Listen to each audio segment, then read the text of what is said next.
সবাইকে শুভেচ্ছা জানাচ্ছি এবং স্বাগত জানাচ্ছি। আশা করছি আপনারা ভালো আছেন, সুস্থ আছেন। আচ্ছা, একটা প্রশ্ন তো আমাদের মনে আসতেই পারে যে আমরা কেন শুদ্ধ করে কথা বলবো, আমরা কেন শুদ্ধ উচ্চারণ শিখব?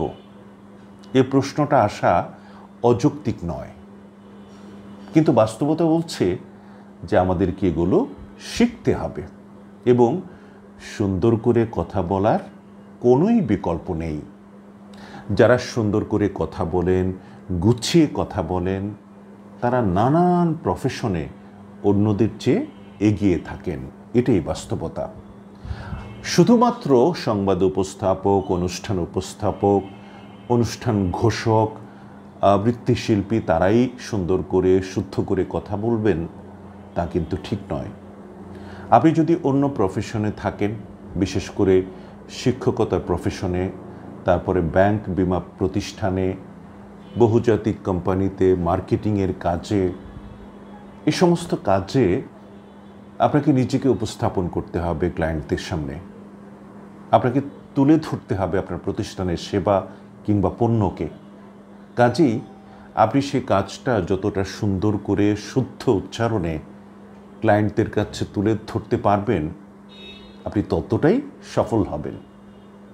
যারা এই ক্ষেত্রে গুছিয়ে কথা বলতে পারেন না, অশুদ্ধ উচ্চারণে কথা বলবেন, তারা খুব একটা সফল হতে পারবেন না। অনেকেই বলতে শুনেছি, স্যার, কোর্সটা করে আমি হয়তো বা অনুষ্ঠান উপস্থাপক হতে পারিনি, সংবাদ উপস্থাপক হতে পারিনি, কিন্তু আমার কোনো দুঃখ নেই। আমি এখন আমার ব্যাংকে, আমার প্রফেশনে সুন্দর করে কথা বলতে পারি। এবং এই গুছিয়ে সুন্দর করে কথা বলার বিষয়টা অনেকেরই মনোযোগ কাড়ে এবং এতে করে আগের তুলনায় আমি আমার প্রফেশনে অনেকটা আত্মবিশ্বাসী, অনেকটা নিজের উপর নির্ভরশীল। কাজে বোঝা যাচ্ছে যে সুন্দর করে কথা কেন শিখতে হবে, শুদ্ধ কথা কেন শিখতে হবে। সুন্দর করে কথা বলার পূর্ব শর্ত হলো শুদ্ধ উচ্চারণ। আপনি যদি উচ্চারণ শুদ্ধ করতে না পারেন, তাহলে কথা বলার মানটা সুন্দর হবে না, আকর্ষণীয় হবে না। কাজেই সবার আগে আমাদেরকে উচ্চারণগুলোকে শুদ্ধ করতে হবে, আকর্ষণীয় করতে হবে।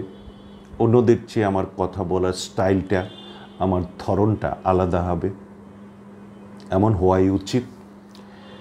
তো আশা করি বুঝতে পেরেছেন যে শুদ্ধ উচ্চারণ, সুন্দর উচ্চারণ, সুন্দর বাচনভঙ্গি কেন আপনার জন্য অতীব জরুরি। এই জিনিসটা সবাইকে মনে রাখতে হবে এবং যারা সুন্দর করে কথা বলেন তাদের জয় জয়কার সর্বত্র। সবার জন্য শুভকামনা।